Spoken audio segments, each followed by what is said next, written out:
Baruchim Aboim B'Shem Irgun Shir Torah Moses Boston. I'd like to welcome everyone to tonight's shir. All the people who matriach to come in person, the Noshim and the Ezras Noshim, and everyone joining in through the phone and through the stream. Baruchim Aboim. I'd like to big Yashikayach to the supporters of tonight's shir, Mrs. Juskowitz, the four Shleima, Moshe Ben Miriam, and the Goradir family, Lila Nishmas, Chai, Kayla, Bas Reb David. Well, Shalom is your side is tonight. Yuta Sov Tenish Mosat Shur B'Tzor Chaim. To have the great schus of sponsoring a shir, call Irgun Shir Torah at 718-851-8651 or email ist@yeshivanet.com. Tonight we have the cover to have with us once again, Rabbi Fishel Schachter, Shlit, the Darshan, the topic of sensitivity. It's my cover to call on Rabbi Schachter for tonight's drasha.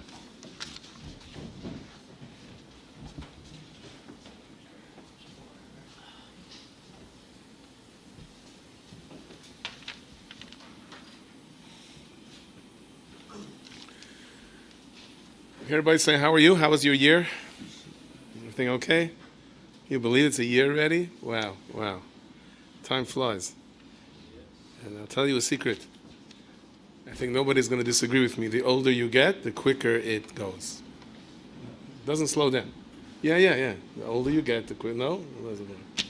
Quicker. How many years ago did you start Irgun Shir Torah? 26. Hashem Avaya, right. Did you imagine in the wildest of your dreams where it would wind up? You probably yes. Baruch Hashem, you see this Yat Nishmaya, schos of tzaddikim, schos of everyone. Nish Pashit. So I always say when you get to do something once a year, what's your tefillah? Should we zach to do it next year also?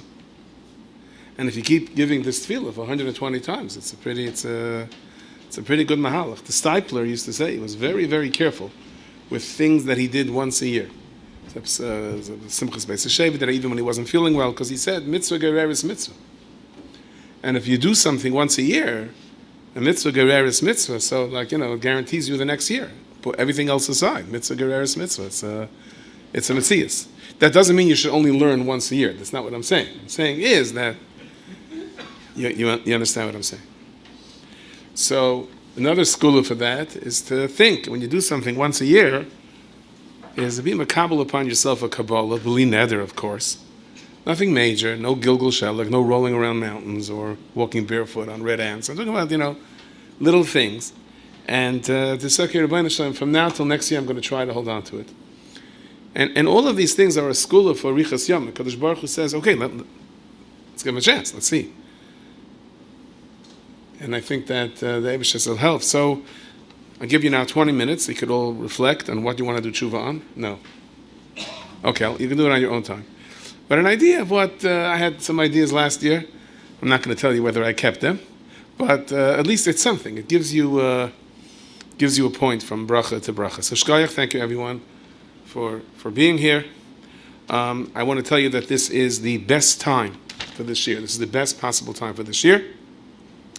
And that's on both ends. It is the best possible time for me to say this year. It is the best possible time for you to listen to the shir, or relax, or sleep, or whatever else you're doing. It's fine. It's good. You know the person that was sleeping during the shir? And the Rav said to him, what are you going to do tonight if you slept? He told the Rav, Chazara is a good thing. That's what we'll do. Okay. So I'm telling you that this is the best time. This is the best time for the shir. For me to say the shir, for you to listen to the shir, for you to be here. How do I know that? How do I know that? And the answer is because we're here. Because I'm here and you're here as a simon. It's the best time for it. Rav Nachum used to say, Rav Nachum Pertzavas used to say, that ibud zman is ibud chayim. When a person doesn't have a schedule to his life, when a person allows time just to get wasted, what is time? Time is life. All the billions in the world cannot buy an extra split second of life. That's what time is. We understand the appreciation of Zman. So the truth is, when you drive on the BQE, you see the appreciation of Zman. Drive in Flatbush Borough Park, you see the appreciation of Zman. Heaven forbid you wait more than the Toich Kedei, Shalom Alecha, Rabbi Amoiri after a light turns green.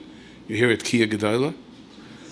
Because I guess people are very machshiv zman. That's how it is. You're trying to get onto the highway. You're almost getting on, and someone behind you like scoops ahead of you to get onto the highway ahead of you. All these things.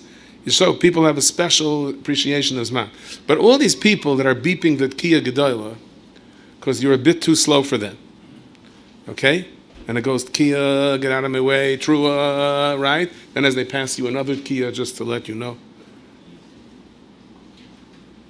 So I want to know if you're so worried about the time, it's taking you an extra second because someone's a little bit slow ahead of you. I want to know, what do you do when you get home? What do you do with your time when you get home? You're so verkocht on the highway, whizzing in and out of lanes, you know what I mean? That Kenish houses, and he's speeding, he's looking, he's checking. So what do you do? If time is so important, what are you doing with that time when you get home? Chafetz Chaim every night used to sit down and make a din v'cheshbon what he did with every single minute of the day. And once the Chafetz Chaim was crying his heart out, they didn't know what he lost. They could not believe what he lost. He was inconsolable, and he said he lost 15 minutes. There are 15 minutes during the day. He doesn't have a cheshbon of what he did with those 15 minutes.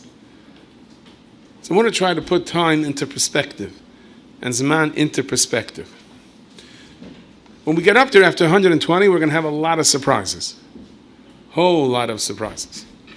You know the story that the Yiddellah, he gets up there, gave a tremendous amount of tzedakah during his lifetime, and he comes up, they bring him to this gorgeous villa, ocean front, palm trees all over the place, birds flying around, fountains. They say, what's this? He says, this is the tzedakah, the ma'asim tovim you did in your lifetime.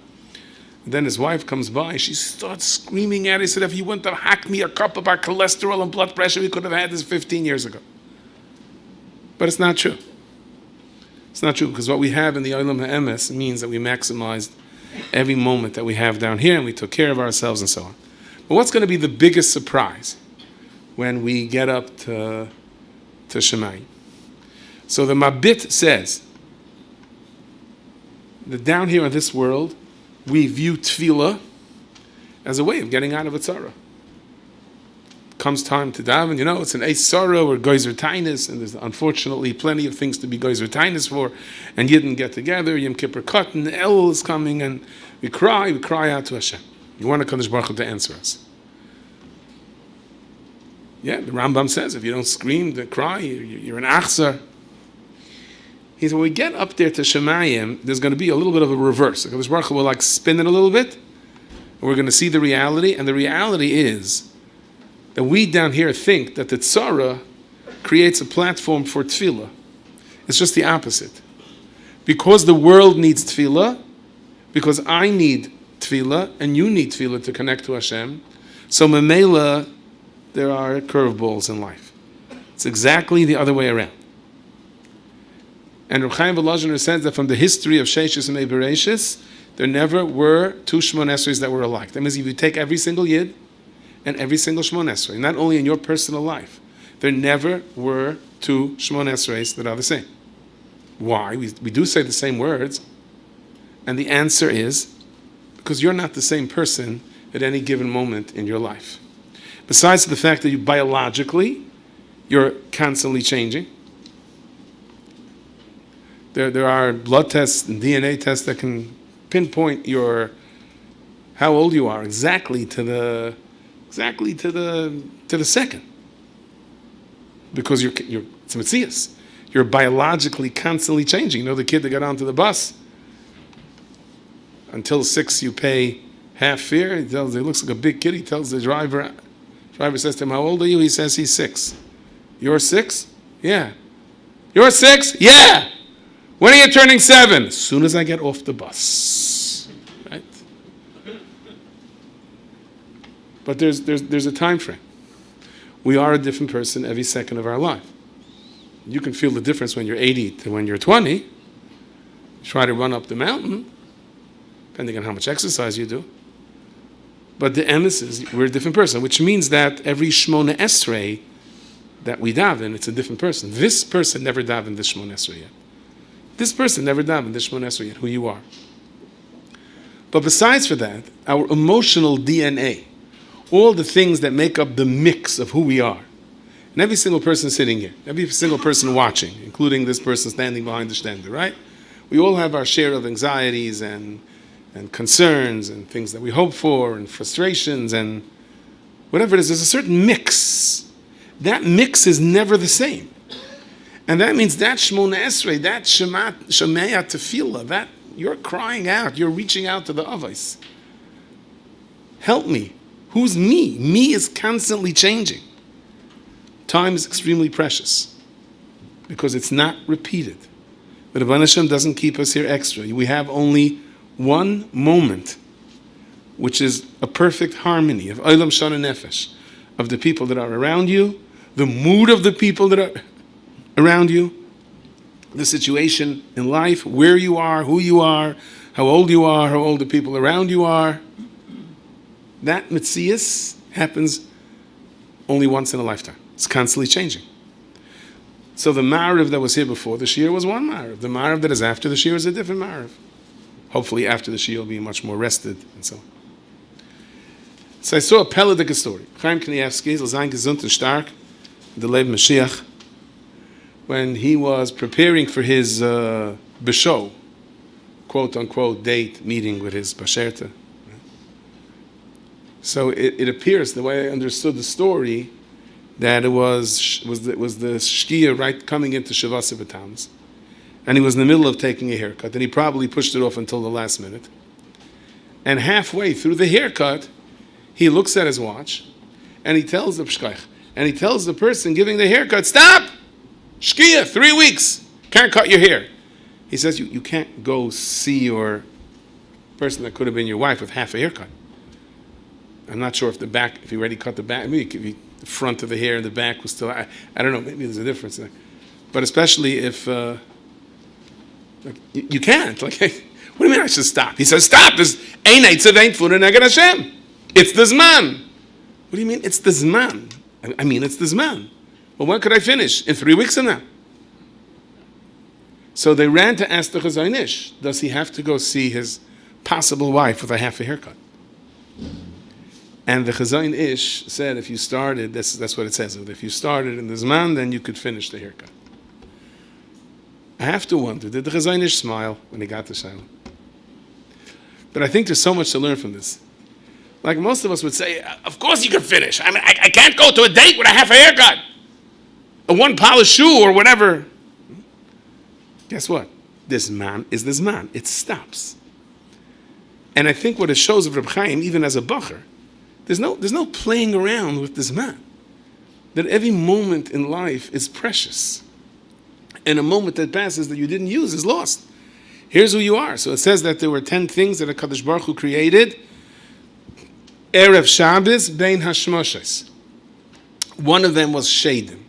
Spooks and shadim, the thing your little anicle or a child screams and you come running in the middle of the night and you tell them, there's no such a thing as a ghost. That's what you say. You try to convince yourself and your child. You know what I mean? And the drapes slap back and forth in the wind. There's an image of something in the moon and you say, I'm telling you there's no such a thing as a ghost. No such a thing as a shade. They're all gone. They're gone. They're gone. They're not here anymore. So why are there shadim? So it says the Eibishter created the Ruach. And HaKadosh Baruch Hu was going to create the Guf. Bring, Shabbos alarm. You can't be stuck with a Ruach without a Guf. You'll have a ghost. Too bad. But HaKadosh Baruch Hu is a Bakol Yachol and doesn't take HaKadosh Baruch Hu time. So why did HaKadosh Baruch Hu start the process if he knew he can't finish it? And the answer is to teach us. HaKadosh Baruch Hu imbued within us this koyach. Time is over, it's over. Gegangen weiter. Life is on. Last words that the Chiddushei Arim said to his Einikel, the Sfasem, is Leibul HaKadosh. What does that mean? What does it mean? It means an understanding of, listen, I know where I'm going. Now you have to take over and appreciate life for what it is, because it won't last forever for you also. The Chassam Sofer was crying. He was a young man, he was crying his head off. His father was, the Chassam Sofer was very sick. The Chassam Sofer was relatively young. He was 24 years old. He took over as the Rav of Preshburg. Some people in Preshburg said, 24-year-old. I don't know if he could be Rav. I know he's underage. Well, I said it was pushed through. But when he saw how the Ksav Sofer was crying. The Ksav Sofer, when he was very young, it looked like it was all over. I think it was, he was like 5 years old. The doctor said it's all over. The Chevra Kadisha lit lecht. Some Sofer took his tillim, stood there by the corner, cried his heart out the entire night. I don't remember the exact story. And afterwards he turned around and he said to his wife, "Chagapelt noch 50 year. I got another 50 years for him," whatever that means. So Sofer was nifter when he was 50, and he was 55 years old. And every single year, I think in Kippur, he lit one of those neiros to drop. The neiros that the Chevra Kadisha thing. But here he's losing his father. Some Sofer was in horrific pain. Terrible pain. And he saw the Ksav Sofer crying, and he called him over. He said, "Why are you crying?" So he said, what's going to be now? So Ksav Sofer said, "What's going to be?" He said, "I'm going to give you a bracha." And he said he picked up his two hands and he put him on his head. And the Ksav Sofer later said that my father's hands were like burning coals. And he said to me, "On your right side will be your Zayda Rebbe Kiva Eger. On your left side will be your other Zayda, the Kais Yeshuas. On the top of you," he said, "will be a Malach." He said the name of a certain Malach. Sorry, don't remember the name. And he said, "And I'll be behind you. Don't worry about it. Don't worry about it." The Shduva Zech Tzizar. Relax. After the Ksav Sofer passed away, the Ksav Sofer became Rav, and it was Shabbos HaGadol. And he sat down to try to prepare a drasha. And he drew a blank from the Pachad, standing up to Preshburg. These were lions, and his teeth coming into his father's shoes. He said a drasha. They had a kasha. They let you know. He was steamrolled, and he couldn't come up with anything. He learned. He was so broken that he mamish out of tsar, he dozed off. And his father said, "Rabbi Yamin, what's with you? What's with you? What? You learned, right?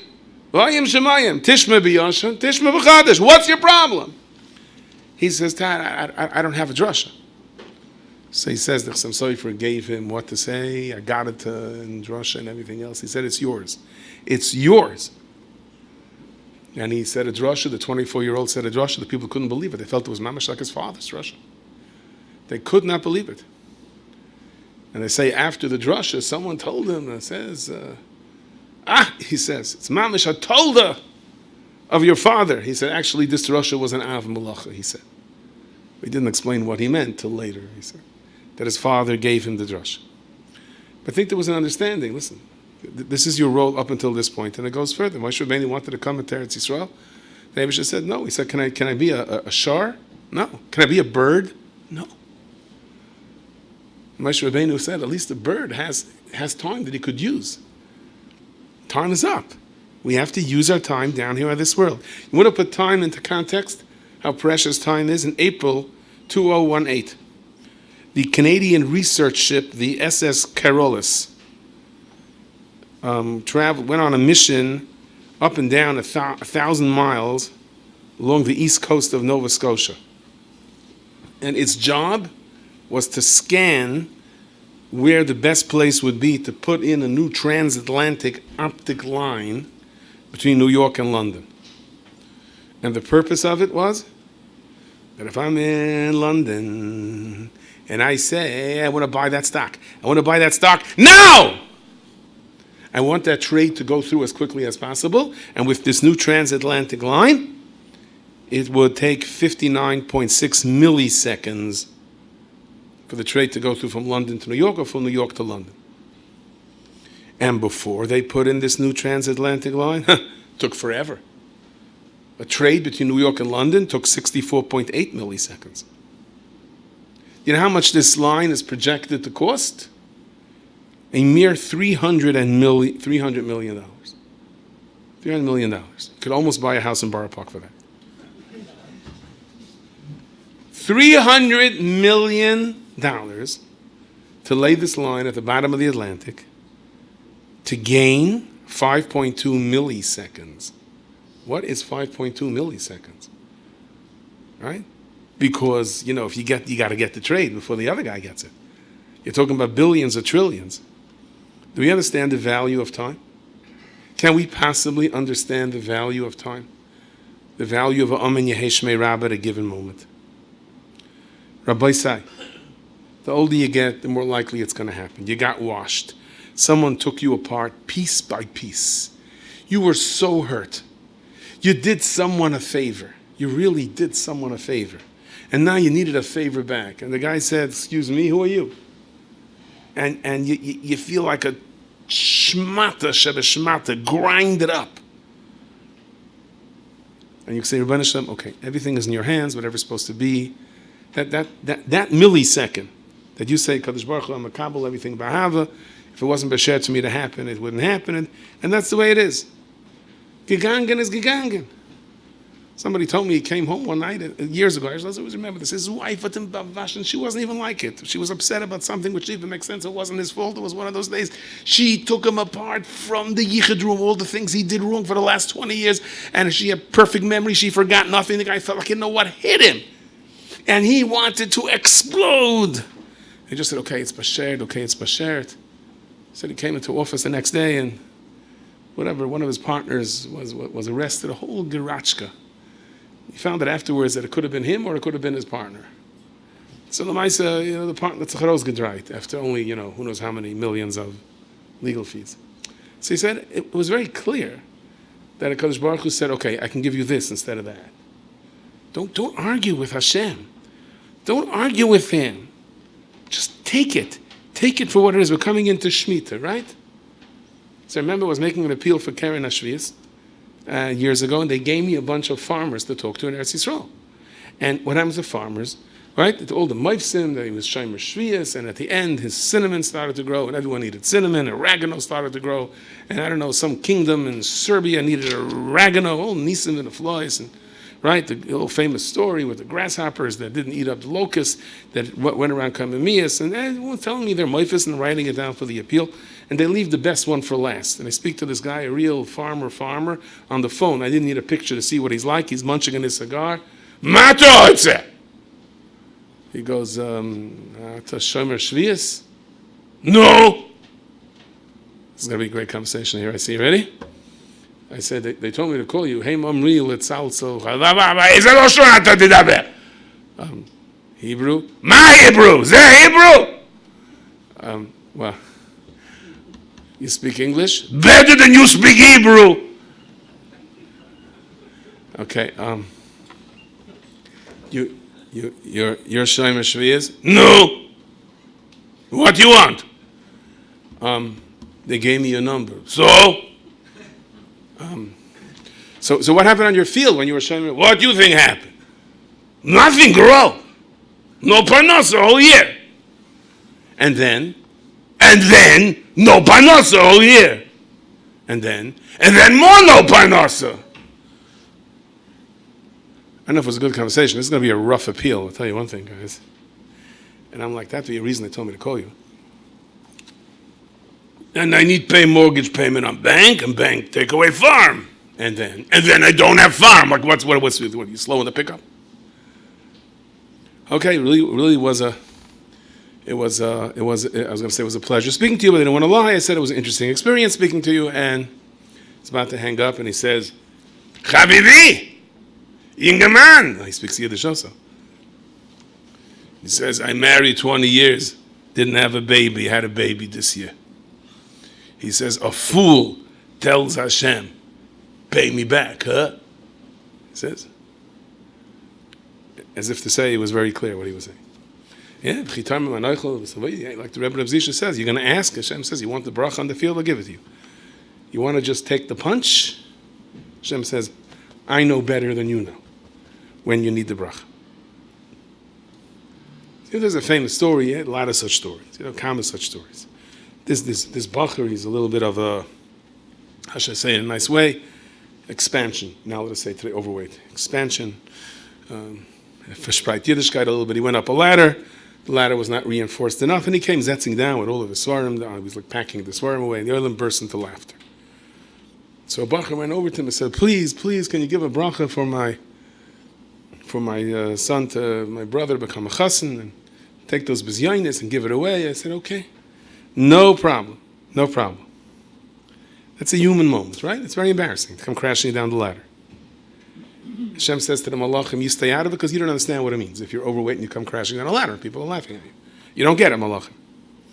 Let me tell you something. You can give yourself a bracha also. You're embarrassed, you're hurt, you're frustrated.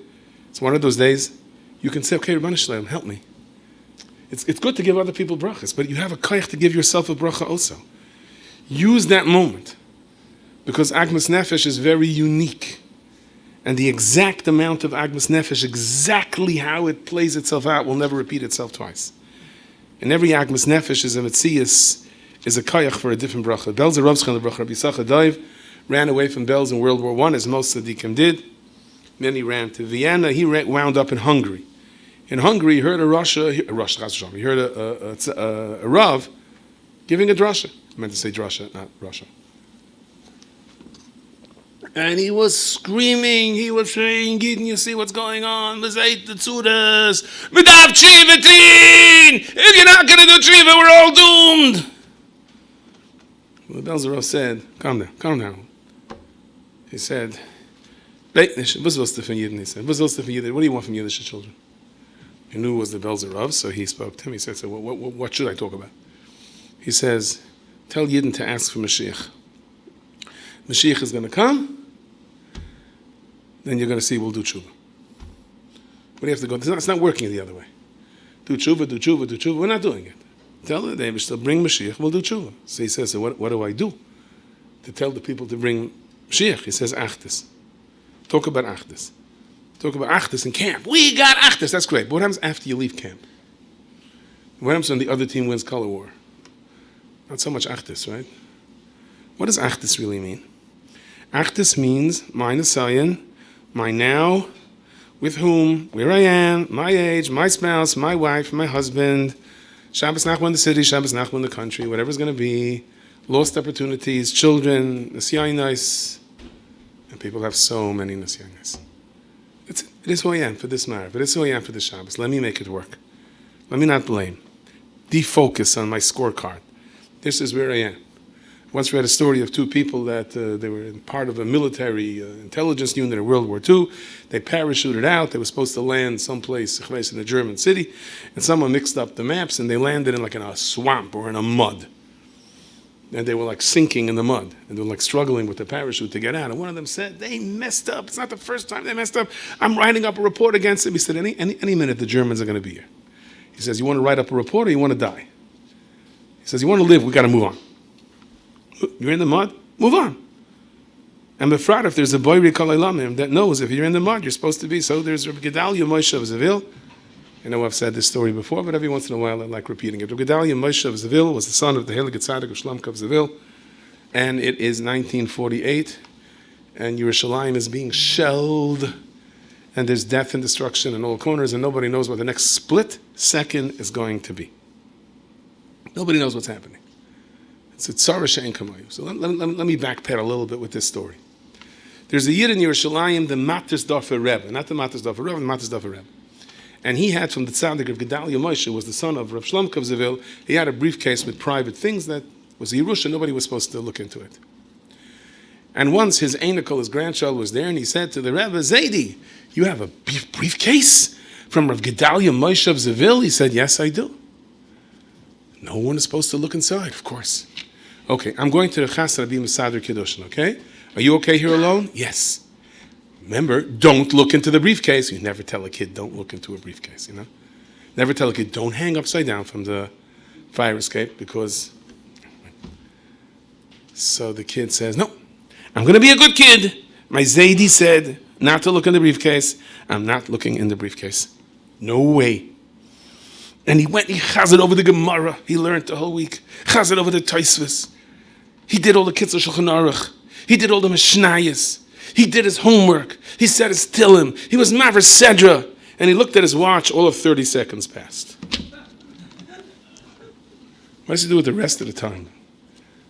Pretty boring. And that briefcase looked so geschmack. Ay, ay, ay, mayim genuvim yimteku, stolen water is sweet. Right?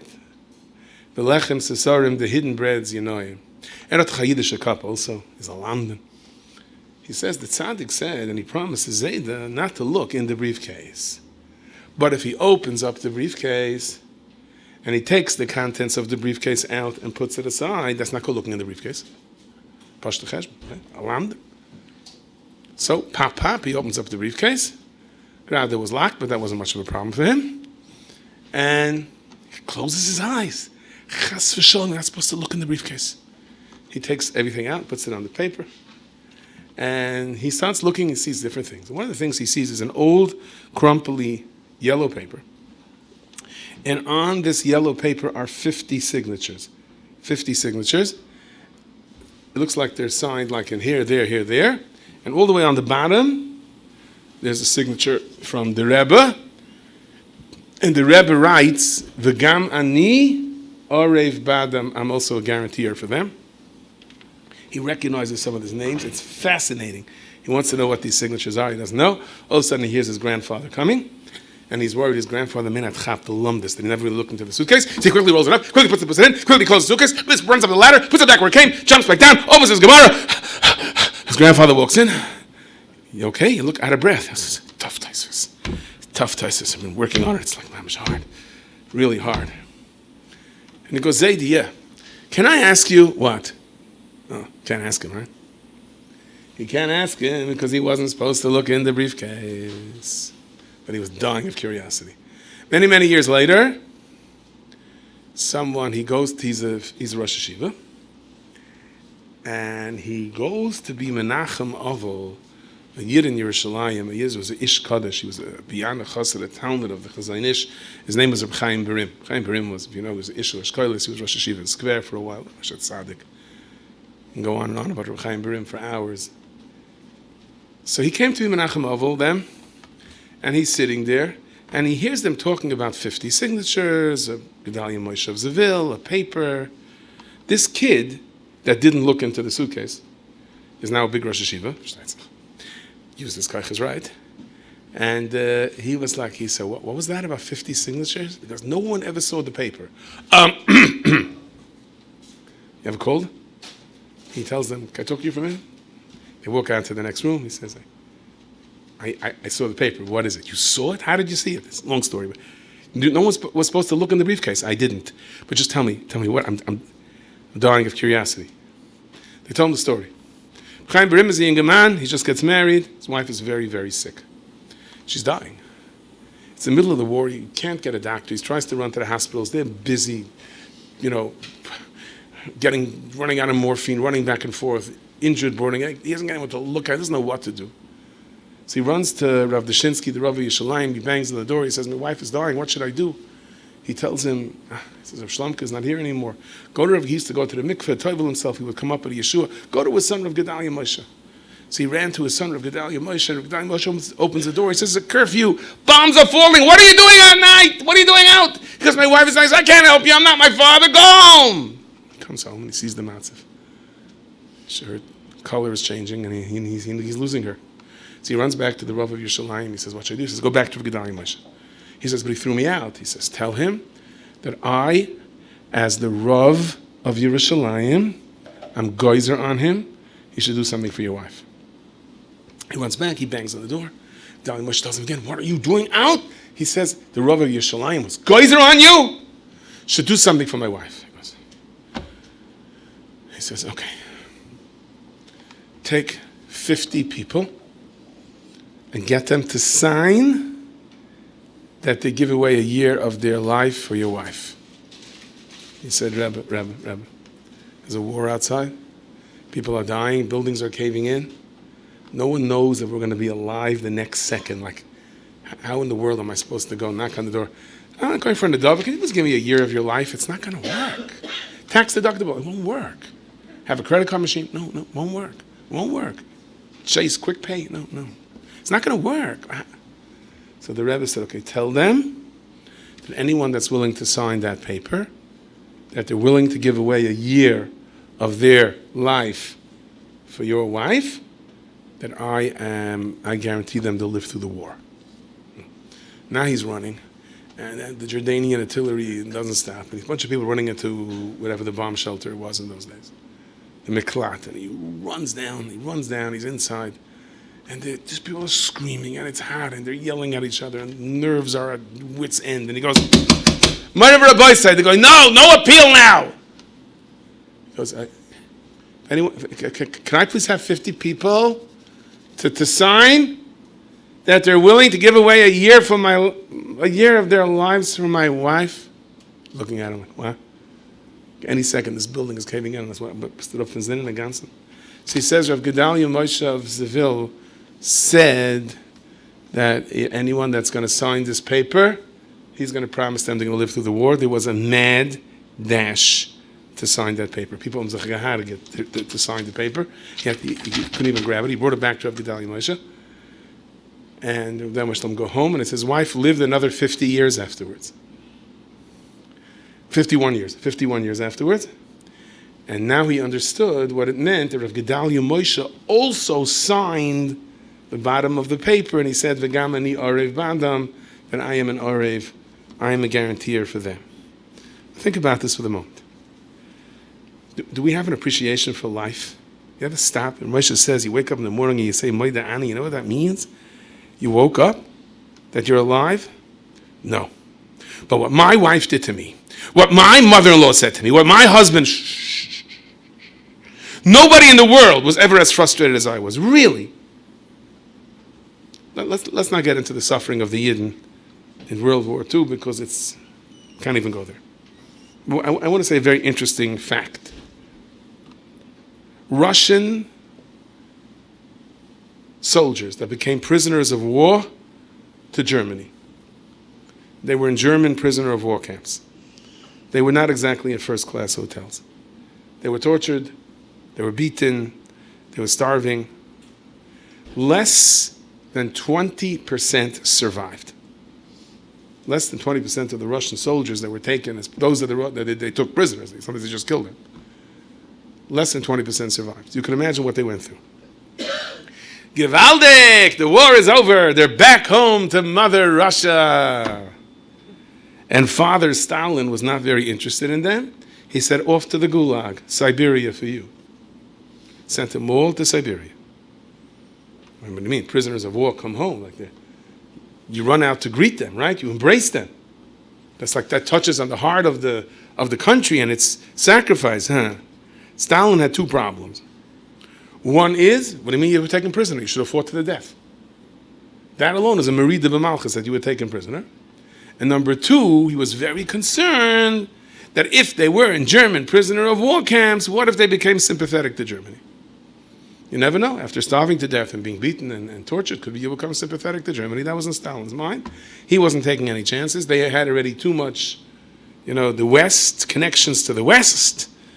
Where they say power corrupts, absolute power is absolute corruption. And he sent him off to the Gulag, to Siberia. It's almost impossible. It's mind-boggling. So if they survived the German prisoner of war camps, they were sent off to Siberia because Stalin didn't want to see them. Now, I want to tell you something. First of all, I once read in a book about a Yiddish prisoner of war who said he was watching these Russian soldiers that risked their lives for the country. I don't want to say what they did to themselves, but he said the ones that ate themselves up in frustration, we risked our lives for our country. This is what you do to us. They didn't survive. They were dead. They were supper for the polar bears the next day. The ones that said it is what it is, we got to learn how to survive here, figure out how we get out of here, they're the ones that survived. So what Stalin mean? I think he killed more people than anyone else in the last century. Any Havamin that somebody, made fun of the Shabbos of God's Russia, he killed an entire town. But if you think we can't all, in a certain way, adapt Stalin's mentality, we can't. There's no Torah, there's no Midas, we sink. So a lot of times somebody tells me, what I went through with my spouse, nobody was ever as betrayed. Nobody was ever as betrayed. I bet these Russian soldiers were betrayed more. Stop measuring who was betrayed more. Deal with the situation. Rabbi Wein says a beautiful story. Says he was Rav in Florida, and there was a Yid, the Teitcher Rav Grunwald, Talmud Chacham Nifla, and he came to Florida to rest up a little bit, and he was there for a while, in the winters anyway. And they made a chavrusa shaft, and he got very close to him. And he once asked him, Rav Grunwald, how did you survive the war? You know, they're sitting in there between the avocado trees and the mangoes, and how did you survive the war? So he said he was in the it was the Munkatar with the Hungarian work battalions. And what they did in Hungary and Romania, they took the Yidden. They were drafted. They were soldiers, right? They were Jewish soldiers. No arms. No way to protect themselves. But they were human minesweepers. You know, the person that he traveled to one of those countries in one of the stands, Zhikus something stand, and he said, I see that you accomplished something. Many years ago, you used to beat your wives. Now I see your wives are walking in front of you. It's unbelievable. They said, they have mines over here. There's some reason we're doing that. They were minesweepers. They were human minesweepers. They were put as buffers between the two shooting armies. They should be killed and protect with human shields. And most of the Yidden in these Hungarian and Romanian work battalions did not survive. As a matter of fact, 80 or 90% were killed. He said, I survived a year and a half. I somehow survived a year and a half. We were digging trenches under live fire. And all of a sudden, the Russians came. And what did the Russians do to us? Enemy soldiers. We were arrested and sent off to Siberia. He says, 4 months I was in Siberia. He says, people fell like flies between the cold and the malnutrition. I said, at least when we were in the labor battalions, we were hoping the war could come to an end. Now there was nothing to hope for. What was there to hope for? We were at Zibrach and She'en Kamoy. And I knew it was only a matter of time. I can't survive. I'm not going to survive this. And the NKVD officer was a Yiddish. He called him in. He said to him, look, he says, Greenwald, you really don't belong here. It's not like you're an enemy soldier. You were sent into a nightmare of a Gehenna called the work battalion. Now the Russians treat you like an enemy soldier. He said, write a note to Lazar Kaganovich. Kaganovich was a brother-in-law of Stalin. I don't know if he was such. I wouldn't give him exactly Siddur Kedushin or Eidei Kedushin or eat from his Shchita, but he was a brother-in-law of Stalin. He says, and tell him you don't belong here.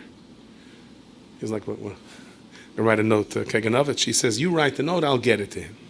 See, he felt it was just a trap. It was a trap. There was no point in doing it. But after a while, he said it's his only hope.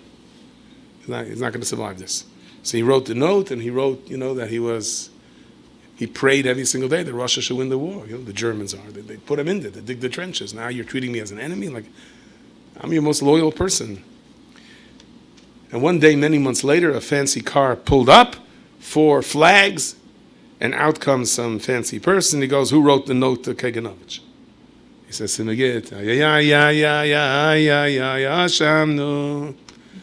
They said to him, you don't belong here. You're out. The only thing is, I need you to tell me who wrote the note. Who gave over the note? Who did you give the note to? How did the note get to Kaganovich? So he said, the rule in the Gulag was you survive and you let somebody else die. I said, Lamaisa, I don't know what this guy did. I don't know if the whole thing is just a ruse, but he said, I'm not going to betray him, even though it meant he's going to die. I don't know if we understand that in Mesiras Nefesh. He says, I don't know from any note. I didn't write any note. He says, I'm giving you a week. If not, I'm leaving, and you're not going to survive. Who wrote the note? He continued to deny that he wrote the note. Doesn't know of any note. He doesn't know who told it to him. He didn't want to betray this NKVD officer. The Yid. In the end, he said they put him on a train, brought him back to Romania, and in true Russian style, with a very, very moving goodbye, they pushed him off the moving train. It's a nest niggle, he survived, but he made it back to his people, and he came to Canada, where he was afterwards. And I'm thinking about, like after what? Double-cross, betray, and you're loyal? You're loyal? You don't want to say who wrote the note? Say who wrote the note. What's our excuse? I've had it. I've had it with being nice to people. I've had it with being sensitive to people. Whoa. Who are you? One of the brachas we say by a chuppah is Baruch Ata Hashem Yoitzer HaAdam. Yoitzer HaAdam is current tense. Why? Because, says Ibn Yisascha, Chasen, the Eibush is Michael and all of his Averis. The Eibush is Michael and all of his Averis. Mili, you're a brand new person. It says the closing Megarav, Yoitzer HaAdam, really based on the Ibn Yisascha, is current. Every single day, when you're so angry at what's going on in your house, and you come with a smile, what's doing? want to go for a walk? Oh, sure. Of course. He says, the Eibishter just recreated you. The Eibishter, you become a chassan again. And the Eibishter is Michael you again. And again, Yotzer Adam, you're constantly being created, right? It says the closing of Megarav, you know why the Eibishter is Michael Chasanim? Because that's the moment that everyone appreciates the moment of the moment of your chuppah you appreciate. Are there exceptions to the rule? Yeah, I once saw a chassan blow up at his brother. Where are my cufflinks? Marriage didn't last very long. Yeah. They say Rabbi Aryeh Levine, I say this a lot, he came into the yichud room, he had no present to give to his wife. So he told her, he gave her a present, he said, whenever we have an argument, you're right. I'm telling you right now. So I told the story somewhere. I didn't mean for the chassan to repeat it. He said it to his wife in the yichud room. Whenever we have an argument, you're right. She said, you're starting up already? Over here? I said, I guess it depends how you say it. I guess it depends how you say it. But the everyday ups and downs. So the Klozim Megarov says a good vart again. The everyday ups and downs in marriage, and you appreciate someone else's sensitivity. And you really should say, oh, I should appreciate sensitivity, right? I shouldn't say who wrote the note after I was double-crossed and double-crossed. Forget it. I do mine. It says, Eibishter, you're a chassan, you're recreated. Yotzer ha'adam. Yotzer ha'adam is not a one-time bracha, it's something that keeps on happening. So there's a Gillian Hashgacha Pratis. And I saw today a beautiful story there. This person writes that he was in Miron for Shabbos, he lives in Beit Shemesh, he's driving out, and as they're leaving, a lot of traffic, and he's working his way down the hill over there. So his wife's phone rings. It's their next door neighbor in Beit Shemesh. Yeah. Our chassan was also Miron for Shabbos. Ah, very nice. V'takason, yeah. Nice boy. He left his cell phone in the Dira. Are you still in Miron? Can you go back and get it? His wife says, go back and get it for them. He's like, well, people do that to me, you know? You know what it's like on a Friday afternoon to get from Borough Park to the BQE? Oh, you still in Brooklyn? Could you go back? You know what that means to go back? And his wife said, go back. And he's like, I'm sick and tired of it. Goes back. As he goes back, his wife says, you know, the family that we stayed by, they have a farm nearby. Oh, no. Now what? Do you want me to fertilize something? No. They have a box of fresh fruit and vegetables they gave us. Mamish, so fresh. I mamish forgot it. Can we go pick it up? Tell you what. There's so much fruit we got from the Tomchei Shabbos packages. We are drowning in fruit, okay? We'll have plenty of fruit. No, but that fruit was really fresh. Can you please go back? Sure. And he says he goes back for it, and he can't drive up. He says, okay, I'm not walking in there. He says, okay, I'll bring it. He goes, can you back the car all the way up? I can't back the car up the hill. You could. But, sure, no problem. And as he's backing the car up the hill and he goes out and he's about to schlep the box, so his wife wants to call him and tell him that there's another box there of fruits and vegetables. And he hears his phone ringing, and it sounds like it's ringing in the garbage can. He goes, what? He tells his wife, he goes, where's my phone? He tells his wife, because in this entire conversation, she never called him. He goes, can you call again? It's calling in the garbage can. So he says somehow he was by these guests, and his phone must have stayed on the table. It wound up in this big garbage can. And now he heard it. He said it was a brand new phone, and he managed to get it out. So he writes over there, no, it's not like, this, and because of that there was a shidduch, and because he went back, he saved Klal Yisrael, and he found the terrorists and saved the whole thing. Nothing dramatic, he just found his phone. But it was like a Kadosh Baruch Hu letting him know. You broke your akshanis? Don't worry about it. You were sensitive to someone else's feelings. You didn't start making cheshbonis. Take it easy. Relax. You know, there was a certain Rosh Hashiva, the Chavetz Chaim, very uncharacteristically, would not talk to him. Chavetz Chaim would not talk to him. He once asked him, Ma pishi ma chatasi. He said, you had a Talmud label? So label was a Yosem. I did not want to take him into the yeshiva. They pushed him in. Managed the tsaris that he made me. Threw him out. Only after, you know what he did? Threw him out. Okay. We walk in one day, and the whole Oren Kodesh is shaking back and forth, and shaking back and forth. We don't know what it is. Somebody's saying, Rebbe, big madrega, malach. I go psicha. I open it up, and this huge goat comes crashing out on top of me.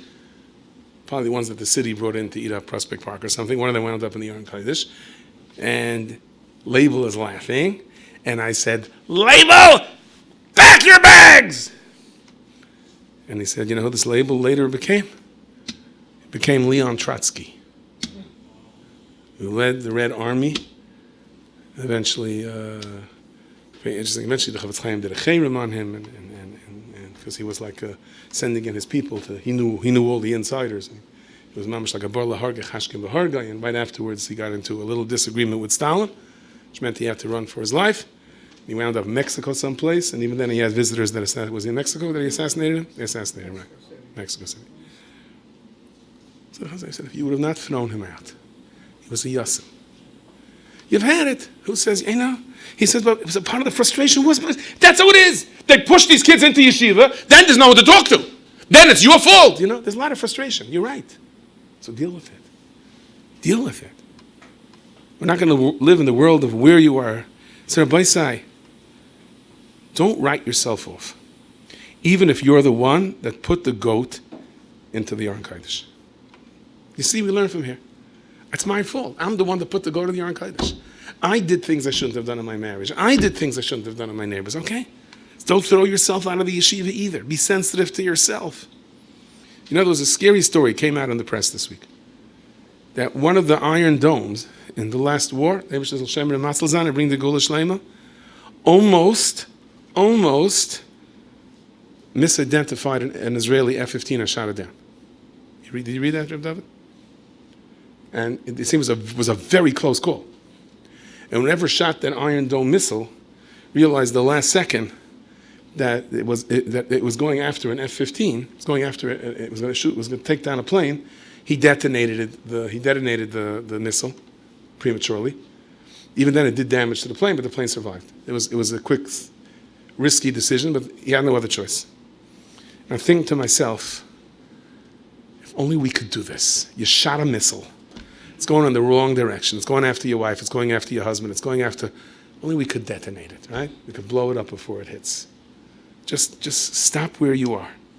It says in the Sfas Emes, you say Shabbos by Mincha, Menuchas Ahava Nedava, Menuchas Emes Ve'amuna, Shalom Ve'shal Ve'hashket Ve'vetach.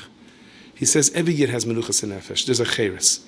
Trust me, there's a certain amount of Agmas Nefesh a person has in his life. It's measured to the millisecond. You won't have a drop more Agmas Nefesh than Zbashert. But what you can do with it, you can do so much with it. Ultimately, you'll reach Menuchas HaNefesh. And if a person is Zoicha on Shabbos, he feels that Menuchas HaNefesh. If you're not Zoicha to feel it, if you're not Zoicha yet to feel the Menuchas Ahava Nedava, if the Menuchas Ahava says the Sfas Emes, let it be a Nedava. A Nedava, what's a Nedava? And I'm collecting for the Yidden in, please, and, we're very hungry there. Okay, here you are. It's not the way you're supposed to give, but you give. Nedava goes on your menucha on Shabbos, says the Sfas Emes. I'm not in the mood of having menuchas and nefesh, okay? I cannot tell you what's waiting for me after Shabbos. I can't tell you what's waiting for me after Shabbos. I can't. You know what? I'm donating menucha. I'm donating it. It's not mine. I'm donating it. And if you do menuchas nedava, you'll be zoicha to menuchas ahava. You'll eventually get there. You'll see. You're going to get there. Setokimin. Don't worry about it. I know I've said this story maybe one too many times, but every once in a while when I'm in a crisis, I like repeating the story because it's a good story. So if you've heard it, I guess now's a good time to stop being Mavasedra or something or whatever. This man, he has 13 daughters. He loves them. He's such a happy guy.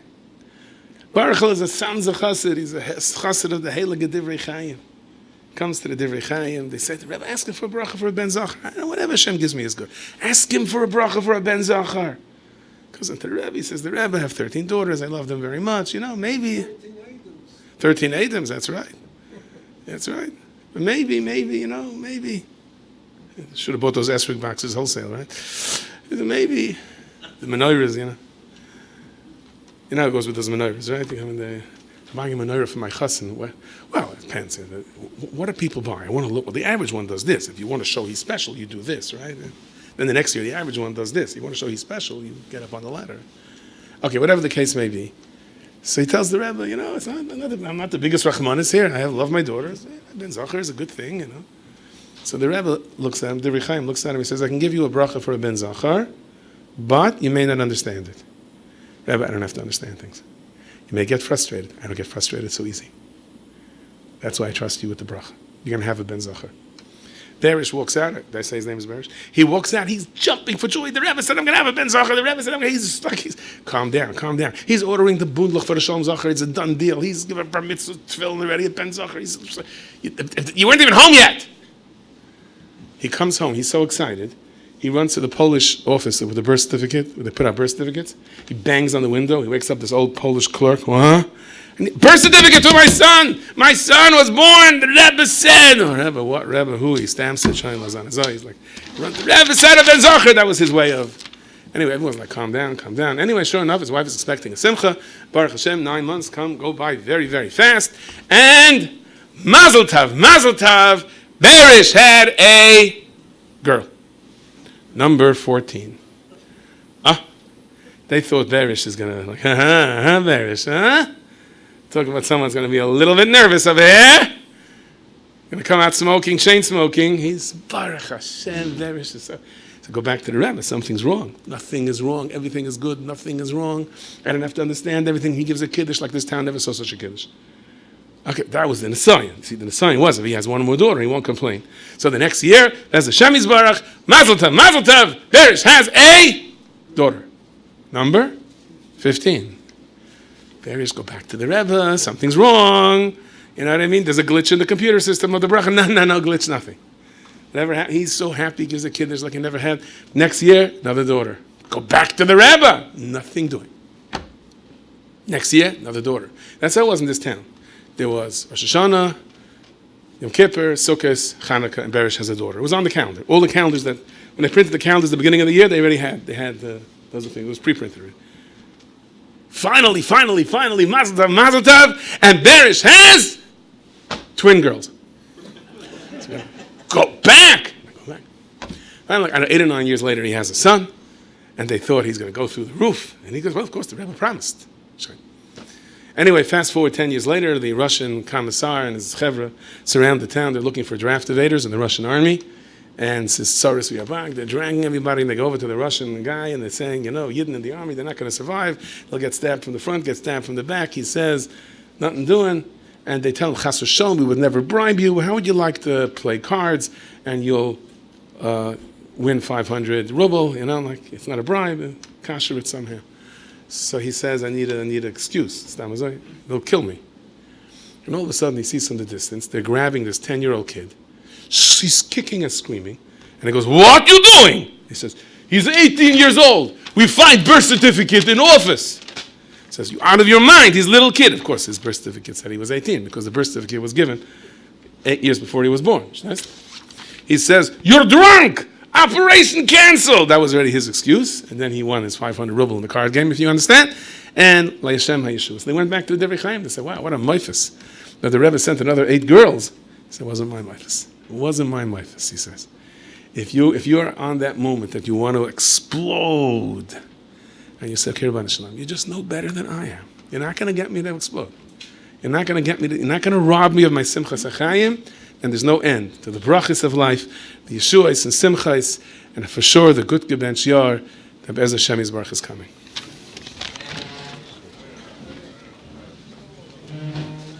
Shem Egan Shir Terem Mrs. Boston would like to give Rabbi Fishel Schachter a very inspiring drasha.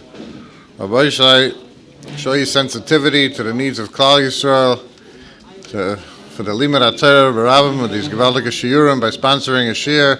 Call Egan Shir Terem 718-851-8651 or email ist@yeshivanet.com for this great opportunity.